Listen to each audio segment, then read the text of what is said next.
Hey there. So, in honor of International Pilates Day or World Pilates Day, I thought it would be fabulous to meet with my older friend. I say old, she's young, but we've been friends for quite some time now. Taylor Silva. She is a certified barre and Pilates instructor, and she is also a personal trainer. I met her years ago when she was actually my personal trainer, and she ended up doing some personal training with my son and my father. She's amazing, she's wonderful, and she's all the things fitness and wellness. So, welcome, Taylor. So glad to have you here. Yeah, thank you so much, Donna. And also thank you for that very flattering introduction. Really nice to hear that. And I do think the story of how we met each other originally, it must be now more than 10 years ago, is also quite interesting. Yes, okay. So I'll tell that story. I actually was a member of a gym, and I went in to quit the gym because I had been paying for the membership for about a year, and I think maybe I had gone in twice. I'm embarrassed to say that, but it's the truth. And I was doing that paperwork, and the owner said, "Hey, we now have a personal trainer, and maybe that would be helpful in getting you motivated to stick with the workout." And I was very reluctant, but I said okay, and then ended up loved having the support, someone who met me where I was and raised the bar very slowly and cheered me along, and made all the difference in the world. I have been active with working out, doing some more Pilates. I have now done more Pilates than anything. But Taylor left us, left the United States, moved to Budapest, and I didn't know it was called Budapest. I always called it incorrectly Budapest. And she is now living in Amsterdam, where she is doing lots of Pilates, barre, and personal training. So yeah, so I'm thrilled about Pilates because there are so many mental health benefits. And just before we met, I was doing a little bit of research and saw that there are numerous studies that support the effectiveness of Pilates with regard to reducing depression and anxiety. And of course, there's that mind body connection that's so important. And I'd like to just hear from you, Taylor. What have you seen with regard to Pilates and how it can benefit both mind and body? Yeah, Donna, it's so true what you say about the mind-body benefits because indeed a lot of forms of exercise release a lot of endorphins or they give you that really nice boost after your workout. But what is kind of different about these more mind-body practices, such as Pilates, is that you're also really focused and engaged in the moment while you're practicing Pilates, which is similar as well with yoga. But that's so different if you imagine yourself like at a HIIT training workout, or if you're going on a run, sometimes your mind tends to kind of wander and you're maybe not so focused on the technique of your run, or you're not so focused on how your alignment is looking while you're doing burpee after burpee. But in Pilates, typically you have a little bit more focus and attention to your breath, as well as your posture and your alignment. And those benefits, they do carry over whenever you're not on the mat or on the reformer as well. And that's actually, it's funny that you told your story as well about how you kind of got into this type of fitness, because for me, I was a person who did only high intensity workouts. So I was lifting super heavy weights, I was running marathons, but then I had a car accident. And as a result of the car accident, the doctors told me that I could not run and I could not lift heavy weights for about 6 months. And it was actually during that time that I started training Pilates and I started training barre, because both of those workouts are still a very high level of intensity, but they are without the same impact on your joints or the same impact of the heavy weights on your body. And I originally thought, this is going to be easy. This is not tough enough for me. But I was so wrong. Actually, Pilates and barre are extremely challenging, especially when done correctly with a big focus on technique and on alignment. So it always makes me super happy to hear also when others, such as yourself and a lot of my students, come to me and then they say, hey, this is not at all what I thought it was going to be. Actually, it's much better. I think it's just such a phenomenal way to get high impact in terms of what you're doing with your body. It's not high impact in terms of what you're doing to your joints, but so many of the moves are utilizing your whole body. So you can, when I say high impact, I'm meaning you can pack a lot into a small amount of time when you're working multiple body parts at the same time. I find that to be um, just a greater use of time because I personally still don't really like to work out. I'm going to admit it.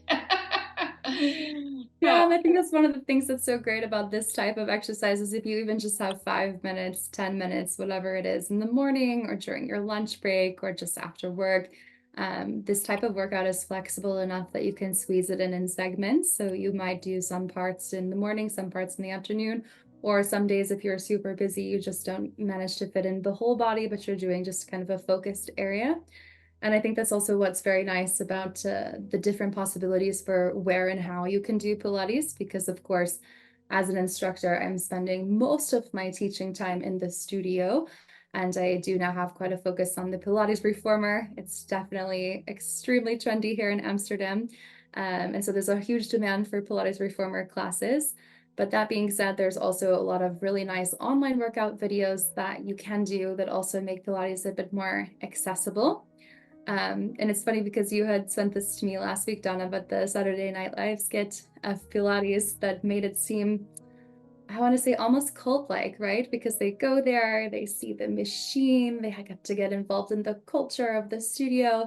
And that's definitely the case for some Pilates studios. I wouldn't say for all, but then there's also a whole nother area of Pilates that people are doing entirely from home. And we're so lucky to live now in a time where you have so much free content available on Instagram or on YouTube. Of course, as well as some paid content channels too that make it really easy to be able to squeeze in a workout whenever you've got the time.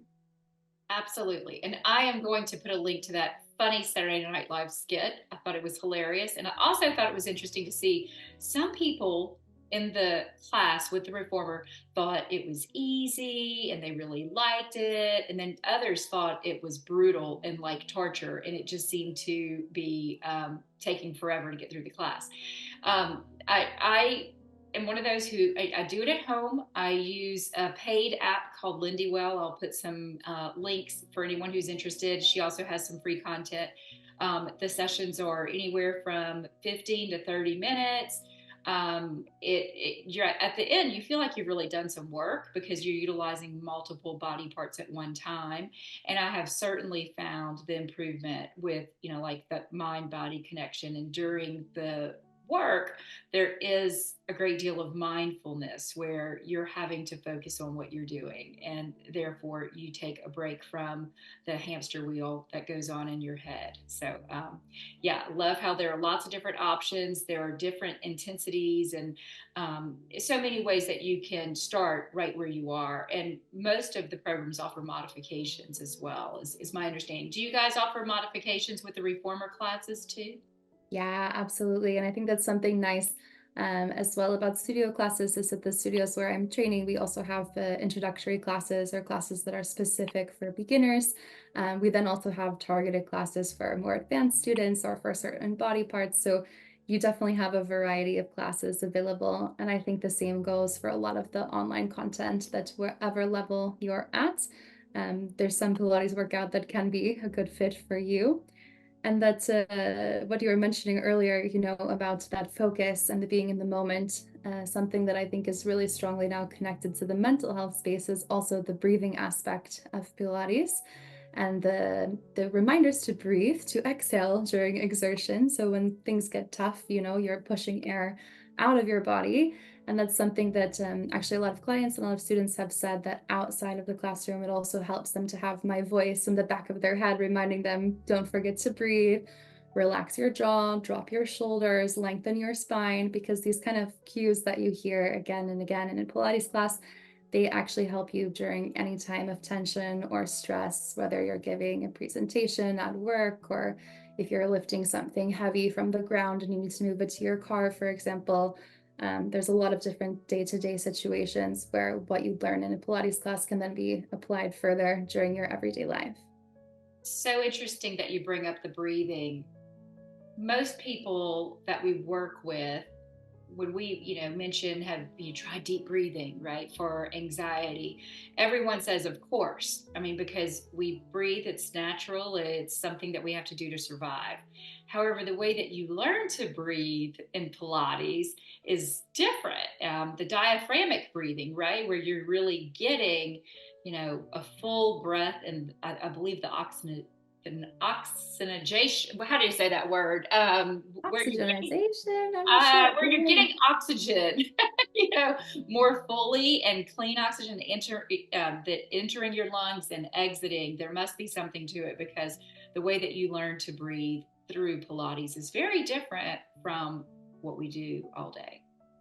Right, because we've evolved this lifestyle where most of the time we're sitting, we're not standing, and most of the time we're not engaged in anything that causes our heart rate to speed up. And also because of that, over time, we've just become more shallow breathers because we don't have the same need that we used to. And that's something that's really nice, of course, about all forms of exercise, but especially about Pilates, that then you're reconnecting with that more traditional way of breathing, and that you're kind of reminding your body, hey, this is what it feels like when I breathe correctly. And then ideally that does also last longer than just the duration of the class. Mhm. Oxygenation, I think, is the word. Yeah. Yeah. Okay. Well, so this is a reminder to exercise, that exercise in general is helpful with regard to mental health, and particularly Pilates. We are seeing, lots of improvements, significant reductions with depression and anxiety. But before Yeah. we wrap up, I do want to mention a little bit about our upcoming retreat. That's right. Years ago, Taylor, when she was working with me as an individual trainer, personal trainer, um, and I concocted a trip together, and we decided to go to San Francisco. I was going to be going for Sausalito Art Festival, and she said, "Oh, well, yes, we should go and ride bikes across the Golden Gate Bridge. We could make this a fit trip." And I was thinking, "Oh my goodness, this sounds pretty robust, but I'm willing to give it a try." So we did. We did hiking in the national forest there. We saw the big sequoia trees that were so beautiful. We did lots of biking. Riding over the Golden Gate Bridge is phenomenal. Wonderful experience. I think we did a bar class. We incorporated lots of fun. We went to a speakeasy one night. So Well we balanced trip. well Yeah. balanced trip. Yep, and we did the art festival. So way back then, we thought one day we should do this and offer it as a women's or a co-ed retreat. And so we individually have been doing our own retreats. Taylor has one on her own this summer in Spain, and I have one on the books for Mexico. And we've decided to partner, and we are offering one in Costa Rica, and it will be in March of 2025. So if you're interested, we will put a link down below and you can get some more information.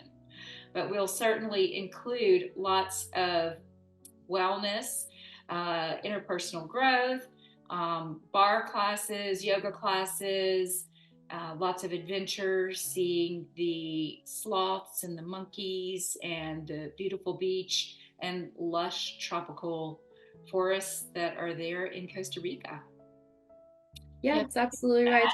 As you were describing our trip to San Francisco, Donna, I was thinking, it would have been nice if they had those smartwatches back then where you could have tracked the whole trip and could have seen how active we were, how many steps we had taken. But alas, they were not around yet. But of course, now they are. And yeah, now we are planning this really nice.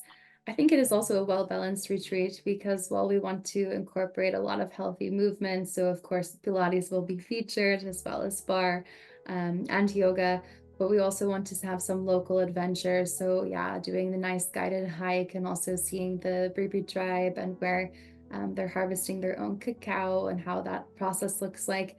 But we'll also have some lazy days by the pool or at the beach. So I think overall we still try to keep that same spirit alive. And of course, you'll be doing some art therapy. So we also keep the art component of the trip alive a bit. So I'm really looking forward to that collaboration and how that trip looks like for all the participants.